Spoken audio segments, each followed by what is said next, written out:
Hello दोस्तों, तो ये फिज़िकल ज्योग्राफी का लेक्चर नंबर 1 है जिसका हम रिवीजन करने जा रहे हैं। तो इसमें परिभाषा सबसे पहले भूगोल क्या होता है उसकी परिभाषा देखते हैं। इसको आप लोग 360 पिक्सल पर देख लीजिएगा अगर आपको क्लियर नहीं दिख रहा होगा तो। और भी क्लियर नहीं दिख रहा है तो हाई जो पिक्सल है सबसे ज़्यादा उस पर करके देखेंगे तो आपको दिख जाएगा। और इसका जो PDF है वो आप टेलीग्राम चैनल में प्रोवाइड कर दूँगा, उसमें आपको सारी PDF मिल जाएंगे। तो ये वीकली रिवीजन भी है और जल्दी जल्दी आपको समझ में आ जाएगा और एक बार पढ़ेंगे तो समझ में आ जाएगा। इसको आप इसका फ़ोटो कॉपी निकलवा करके पढ़ सकते हैं आप ले सकते हैं। ये फिजिक्स वाला का संकल्प बैच 2.0 का है, 2024 का है। तो इसमें सबसे पहले परिभाषा हम भूगोल की देखते हैं। तो भूगोल जो है क्या है, पृथ्वी का विज्ञान है जिसका शाब्दिक व्याख्या दो लैटिन शब्दों के मेल से हुआ है, जिसका जियो जिसका अर्थ है पृथ्वी और ग्राफी जिसका अर्थ है अध्ययन करना। तो जियोग्राफी का मतलब हो गया कि पृथ्वी का ज्ञान या अध्ययन।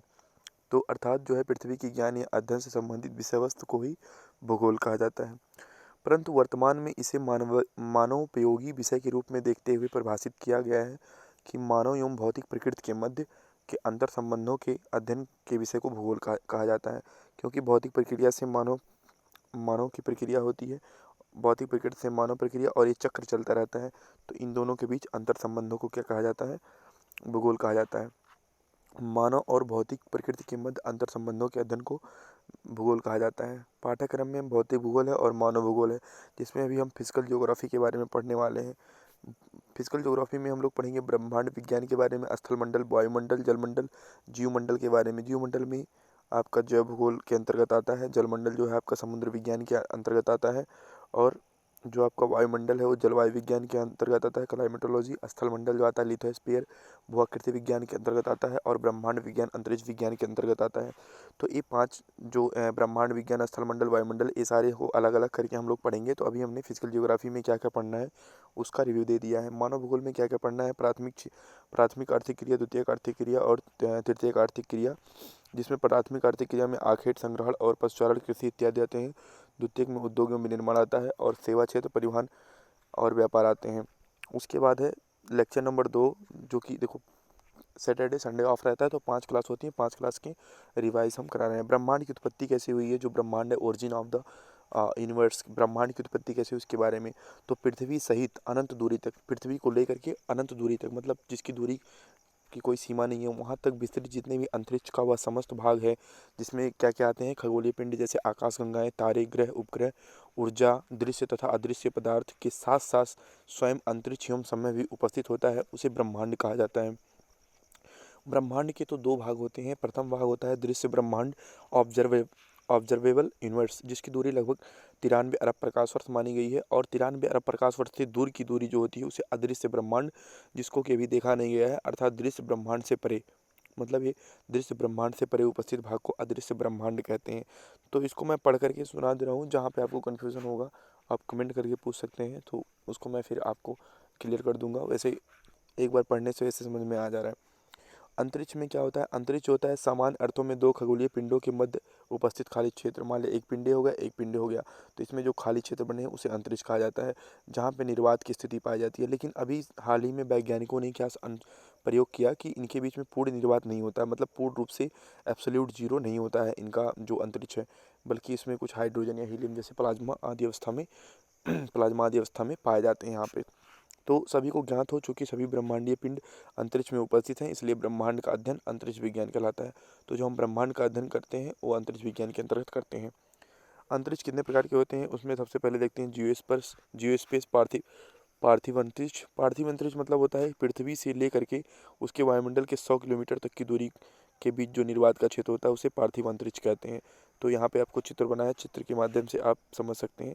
देखिए ये हमारी पृथ्वी हो गई, और पृथ्वी के चारों तरफ 100 किलोमीटर के रेंज में आपका जो बीच में खाली जगह है उसे क्या कहते हैं, पार्थिव अंतरिक्ष कहते हैं। अब इस वायुमंडल के 100 किलोमीटर से ऊपर ले करके और चंद्रमा तक के जो भाग हैं उसको कहते हैं चांद्रिक अंतरिक्ष। अब 100 किलोमीटर तक का जो क्षेत्र था वो तो हो गया था पार्थिव अंतरिक्ष, पृथ्वी से 100 किलोमीटर वायुमंडल के क्षेत्र तक, और वायुमंडल से लेकर के चंद्रमा तक का जो क्षेत्र निर्वात है उसको कहते हैं चांद्रिक अंतरिक्ष। फिर उसके बाद ऐसे अंतर्ग्रही स्पेस किसे कहते हैं, तो इनका संबंध सूर्य से मुक्त होने वाली ऊर्जा कणों के फैलाव क्षेत्र से है, जो कि अरबों किलोमीटर तक विद्युत चुम्बकीय तरंगों के रूप में व्याप्त है। मतलब सूर्य का जो प्रकाश हो अरबों किलोमीटर तक का क्षेत्र है, और इसी के क्षेत्र में बुध, शुक्र, पृथ्वी, मंगल, बृहस्पति, शनि, अरुण, वरुण, ये 8 ग्रह आते हैं। और इन्हीं ग्रहों का जो इनका क्षेत्र जहाँ पहुँचता है, माने हेलियोस्फीयर का वह क्षेत्र, इस जो हेलियोस्फीयर मतलब होता है जो सूर्य का वह क्षेत्र, जो सूर्यमंडल का वह क्षेत्र जहाँ विभिन्न ग्रह उपस्थित होते हैं, ये सब ग्रह इन्हीं के बीच के जो जगह है ये सब क्या कहलाते हैं, इंटरप्लेनेटरी स्पेस कहलाते हैं। देखो बीच में जगह है ना, ये बीच बीच में जगह है, तो इन सब जगहों को क्या कहते हैं, अंतर्ग्रहीय अंतरिक्ष।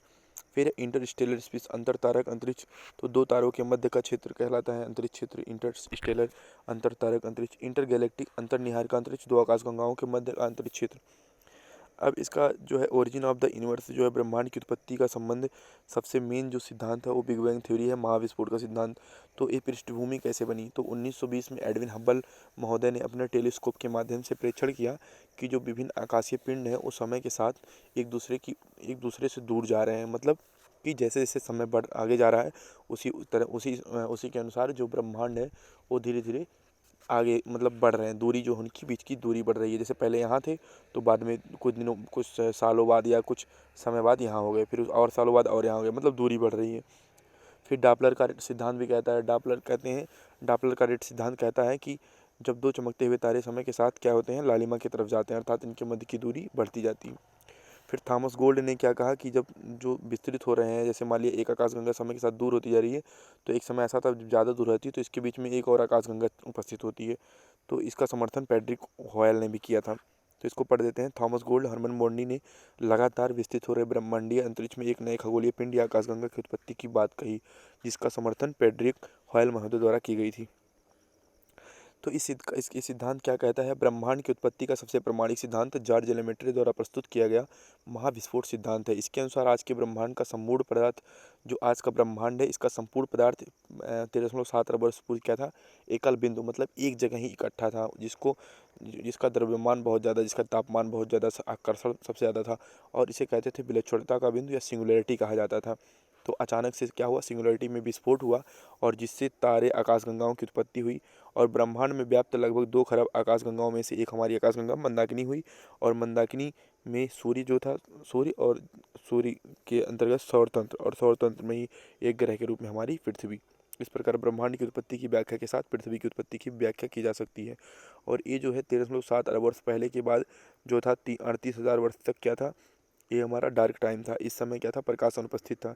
लेकिन उसके बाद यहाँ पे प्रोटॉन और न्यूट्रॉन बने, और प्रोटॉन और न्यूट्रॉन से हीलियम आया, और हीलियम के बनने से पहली बार प्रकाश जो है वो प्रकाश की उत्पत्ति हुई।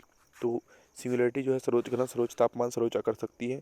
और इसकी आलोचना कहा गया कि कैसे महाविस्फोट सिद्धांत की आलोचना कहा, मतलब इसमें कहा गया कि बिग बैंग से पूर्व आज के ब्रह्मांड के पदार्थों की दशाएं किस तरह थी, ऊर्जा के रूप में कि द्रव्य के रूप में।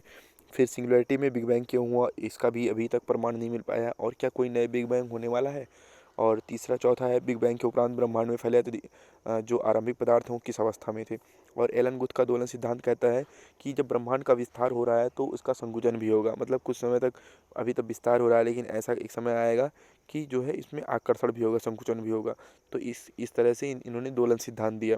फिर बिग क्रंच थ्योरी, तो बिग क्रंच थ्योरी कहता है कि ब्रह्मांड के फैलाव की जब शक्ति समाप्त हो जाएगी तो सारे पिंड एक जगह आकर के इकट्ठे हो जाएंगे, समाहित हो जाएंगे। तो ये हो गया इनकी आलोचनाएं। बिग बैंग समर्थन में प्रस्तुत किए गए जो प्रमाण है उसमें है पहला, वर्तमान में नासा के कोबे जो है कॉस्मिक बैकग्राउंड एक्सप्लोरर या एक्सपेडिशन अन्वेषण के दौरान यह प्रमाणित किया गया कि आज विभिन्न आकाशीय पिंड एक दूसरे से विपरीत दिशा में दूर जा रहे हैं। यह बात साबित करती है कि ब्रह्मांड का तो फैलाव हो रहा है, परंतु कभी सभी पिंड एक दूसरे के करीब रहे होंगे। फिर उसके बाद परंतु कभी पिंड सभी एक दूसरे के क्या रहे होंगे, करीब रहे होंगे। फिर उसके बाद डापलर का रेड शिफ्ट द्वारा आज भी यह प्रमाणित किया जा रहा है कि दो आकाशगंगाएं या दो तारातंत्र निरंतर एक दूसरे से दूर जा रहे हैं, क्योंकि इनका रंग अत्यंत चमकीले से लाल। डापलर का रेड सिद्धांत भी इनके समर्थन में प्रमाण प्रस्तुत करता है।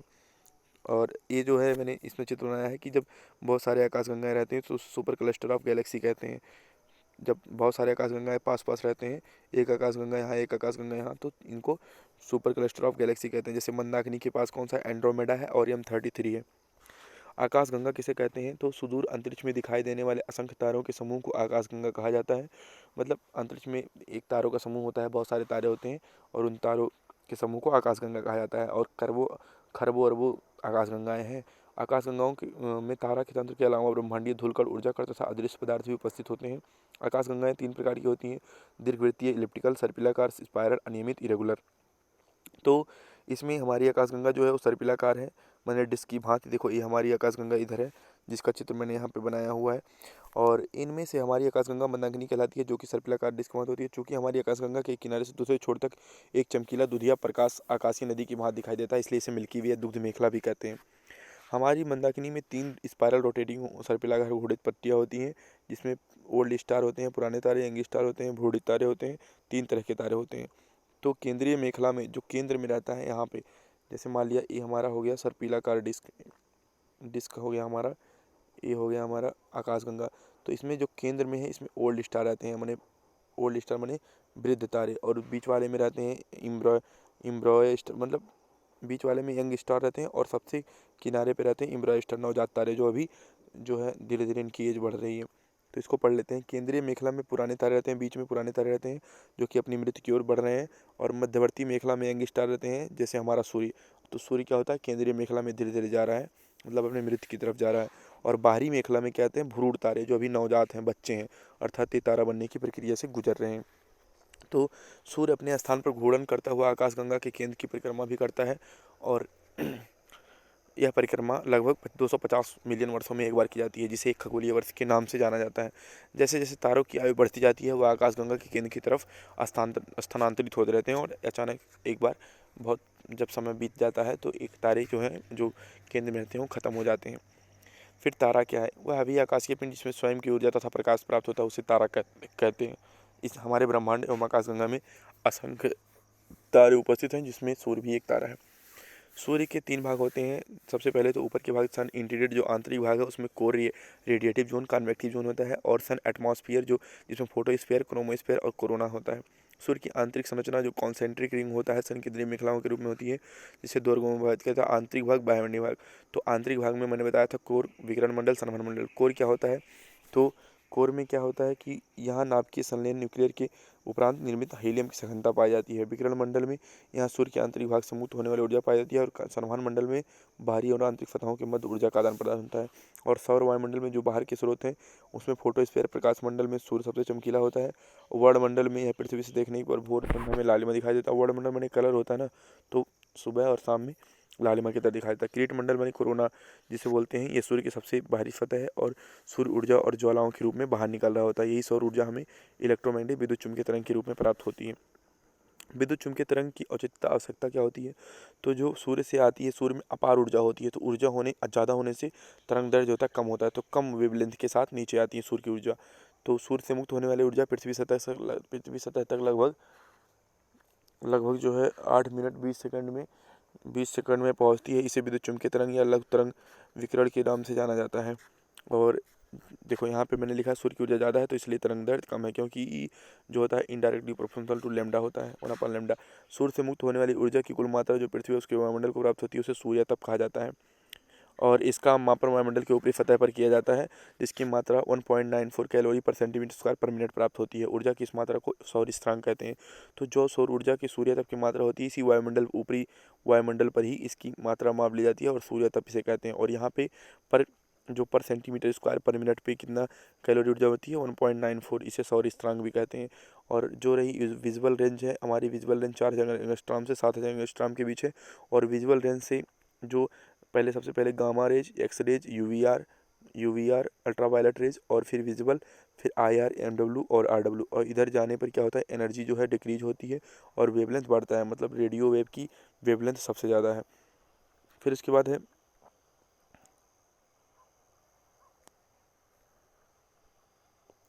दृश्य प्रकाश विकिरण। 4000 एंगस्ट्रॉम से 7000 एंगस्ट्रॉम के मध्य 7 रंगों वाले प्रकाश किरणों की उपस्थिति होती है, जिसे श्वेत प्रकाश कहते हैं। इसकी उपस्थिति की वजह से ही हम दिन में किसी वस्तु की उपस्थिति को देख पाते हैं।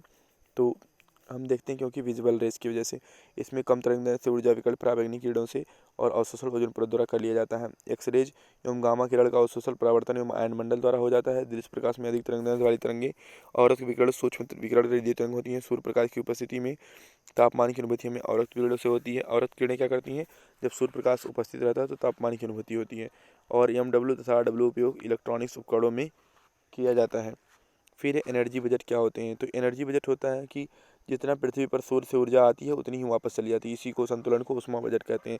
तो वही कह रहा है, माना सूर्य से मिली ऊर्जा 100 यूनिट है, तो 100 यूनिट होती है, तो ऊपर वाले से क्या करती है 27 यूनिट, जो 35 यूनिट है एल्बिडो के रूप में, मतलब डायरेक्ट वापस चली जाती है। जिसमें 35 यूनिट एल्बिडो के रूप में कौन कौन जाती है, 27 यूनिट तो जाती है यहाँ से दूसरे मंडल से, जिसको ऊपर वाले मंडल से 6 यूनिट और नीचे वाले मंडल से 27 यूनिट और 2 यूनिट एकदम पृथ्वी से। तो 27, 2, 29 और 6, 35 यूनिट एल्बिडो के रूप में चली जाती है। और 14 यूनिट वायुमंडल ले लेती है। यहाँ पे वायुमंडल है तो 14 यूनिट यो ले लेती है तथा 51 यूनिट पृथ्वी पर आती है। और 51 यूनिट से 17 यूनिट जो होता है रात में पार्थिव विकिरण से ऊपर चली जाती है। और पृथ्वी द्वारा 34 यूनिट जो है इस वायुमंडल में जाता है। तो 34 पृथ्वी द्वारा दिया जाता है और ऊपर से आता है कितना, 14 ऊपर से आता है। तो इस वायुमंडल का तापमान किसके द्वारा बना रहता है, पृथ्वी के द्वारा बना रहता है।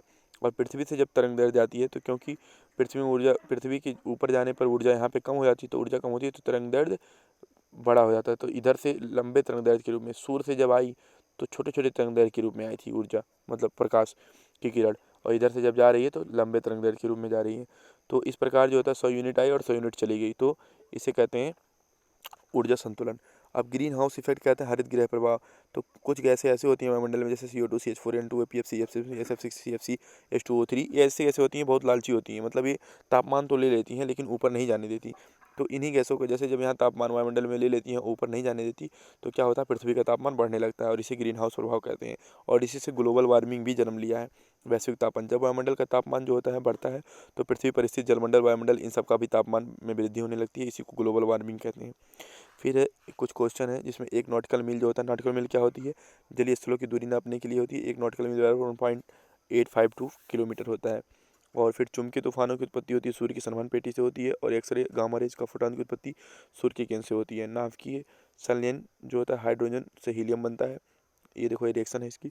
और एल्बिडो जो होता है उसको लौटने वाला प्रकाश होता है डायरेक्ट, इसका मान हिमाच्छादित सतह, माने जो एकदम प्लेन सतह रहती है वहाँ से एल्बिडो ज़्यादा होता है, जल्दी से प्रकाश लौटता है। सूर्य के प्रकाश मंडल में कलंक की उपस्थिति होती है। कोरोना और क्रिमिनल सूर्य ग्रहण में दिखाई देते हैं। तो ये क्वेश्चन है वीकली क्वेश्चन और ये रिवीजन हो गया। तो ऐसे ही वीडियो जो है आपको रिवीज के जल्दी जल्दी फॉर्म में मिलते रहेंगे। तो इसको आप चैनल को सब्सक्राइब कर लीजिए। और आपको ये जो आपको इसमें मैं एक लिंक दे दूंगा टेलीग्राम पे, इसमें आपको ये PDF मिल जाएगा सारा। तो ये फिजिकल जियोग्राफी का आज का पहला है, तो इसको देख लीजिएगा और आगे की वीडियो भी आप लोग देख सकते हैं अगर आपको इस मतलब अच्छा लगे तो। Thank you. ये मैं बस अपने रिवाइज के लिए बना रहा हूँ, अगर आपको भी समझ में आ जाए तो कर लीजिए, नहीं तो ये मेरे इसमें पड़ा रहेगा, कोई दिक्कत नहीं है। Thank you guys.